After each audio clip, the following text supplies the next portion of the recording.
Hallo meine lieben Freunde, hier ist wieder Michael Quandt mit Klartext. Heute zu dem Thema: War die Bombardierung von Rotterdam wirklich ein Terrorangriff? Ihr wisst, ich nenne mich selber einen investigativen Journalisten der Vergangenheit. Ich überprüfe aufgrund von juristischen Mitteln und aufgrund von journalistischen Mitteln, wie die deutsche Geschichtsschreibung überhaupt über unsere Geschichte ähm, berichtet und stelle das mit Quellen dar, richtig, die man nicht widerlegen kann. Die Deutschen sind ja die absoluten Massenmörder, die Völkermörder, die Terrorangriffe gemacht haben, die Städte gnadenlos bombardiert haben und so weiter und so fort. Ich habe das am Beispiel von Warschau schon widerlegt und werde das heute auch am Beispiel von der niederländischen Stadt Rotterdam machen. Einer meiner Hauptzeugen zu meiner These ist der wirklich, ja, in diesem Zusammenhang ja nicht belastete britische Historiker Anthony Beevor. Er schildert die deutsche Bombardierung der holländischen Hauptstadt wie folgt, ich zitiere, übrigens am 14. Mai 1940, ich zitiere: Am nächsten Tag handelten die Niederländer die Übergabe von Rotterdam aus, aber der deutsche Befehlshaber hatte versäumt, die Luftwaffe zu informieren. Die flog einen großen Bombenangriff gegen die Stadt. Die Zivilbevölkerung hatte über 800 Tote zu beklagen. Der niederländische Außenminister behauptete an diesem Abend, 30.000 Menschen seien bei dem Angriff getötet worden, was in Paris und London Entsetzen auslöste. Zitat Ende. Es sind Halbwahrheiten, die der preisgekrönte Brite ungeniert aufs Papier bringt, und die werde ich nun chronologisch richtigstellen. Also Beevor war nicht mein Hauptzeuge, sondern einer der Hauptzeugen des Mainstreams. Unter dem Eindruck von Panzerverlusten im Raum von Mördig-Dordrecht wollte die Führung der militärischen Operation auf den Einsatz der Luftwaffe nicht mehr verzichten. Generalleutnant Schmidt und Generalleutnant Student legten die Ziele für solch einen Angriff fest, und zwar dort, wo der Gegner, also die Holländer und die Alliierten, immer noch verbissen kämpften: am Maasbahnhof und in einem kleinen Abschnitt am nördlichen Brückenende und nicht in der gesamten Stadt. Es sollten keine Brandbomben eingesetzt werden. Vorverhandlungen des Kommandeurs der an der Brücke stehenden Heerestruppen, Oberleutnant von Golitz, zur Übergabe der Stadt scheiterten an der niederländischen Seite. 12 Uhr.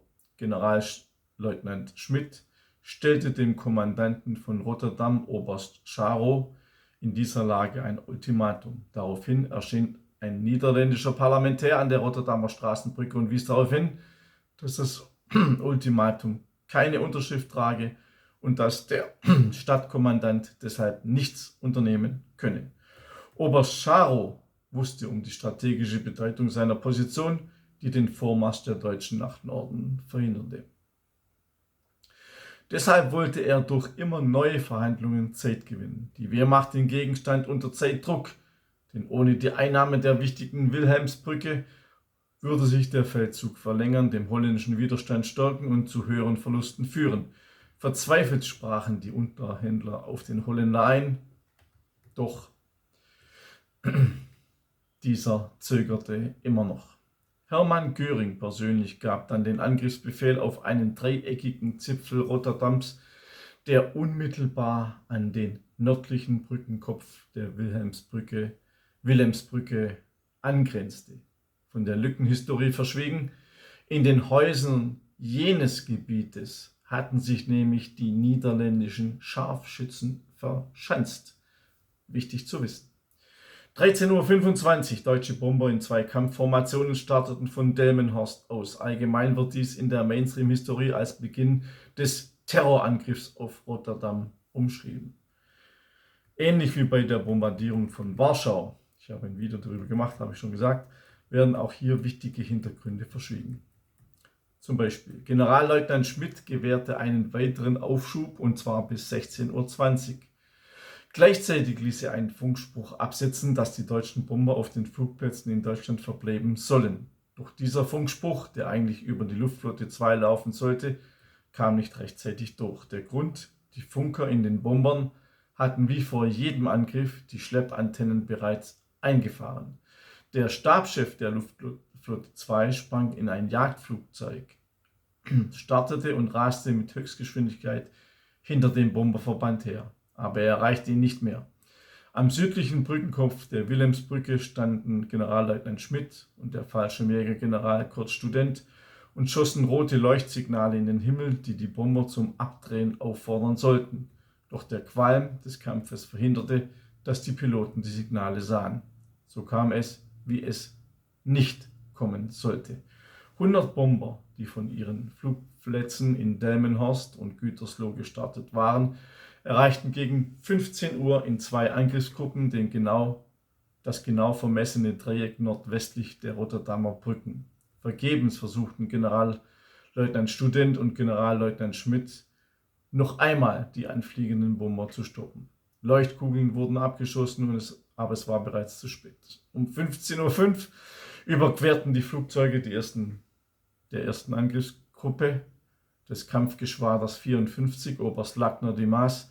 Die Bomben landeten genau im Ziel. Der Kommandeur der zweiten Angriffsgruppe, Oberleutnant Höhne, gab den Befehl zum Abwurf der Bomben und sichtete dann durch Rauch und Qualm hindurch die roten Leuchtkugeln. Er befahl sofort abzudrehen, doch seine He 111 und die beiden Maschinen der Führungskette warfen bereits ihre tödliche Fracht. Alle übrigen Maschinen stoppten den Bombenabwurf. 57 Bomber von 100 warfen ihre Bomben ab. Nur 43 Maschinen konnten durch den Befehl von Oberleutnant Höhne am Wurf gehindert werden. Die Bomben richteten große Verheerungen an. Ein Fehlwurf traf die Altstadt von Rotterdam. Die Brände breiteten sich blitzschnell auf die Fachwerkbauten aus. Auch das Hafenviertel wurde stark zerstört. Bereits die ersten Bomben hatten auch das Hauptwasserrohr getroffen. Aus einer getroffenen Margarinefabrik ergossen sich zudem Ströme brennenden Öls. Nach niederländischen Angaben soll der Bombenangriff 850 Menschenleben gekostet haben. Andere Quellen gehen von über 900 aus.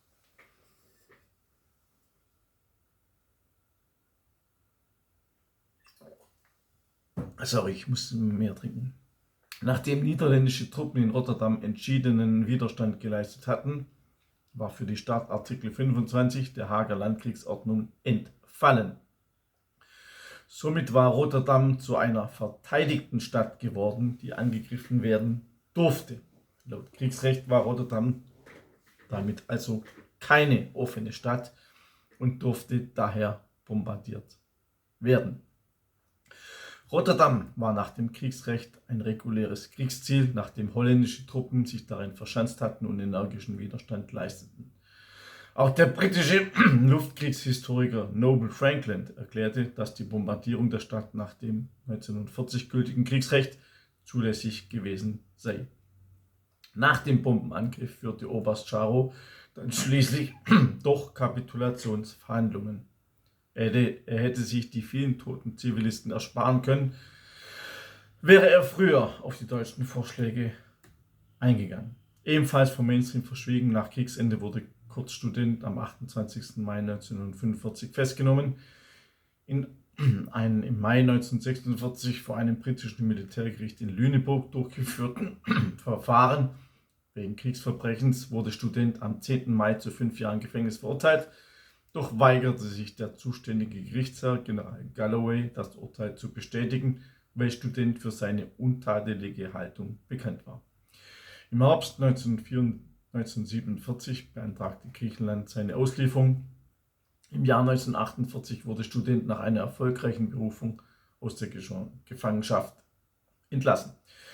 In den Nürnberger Kriegsverbrecherprozessen, speziell in den Verfahren gegen die deutschen Generäle Südost, wurde keine Anklage gegen Student erhoben.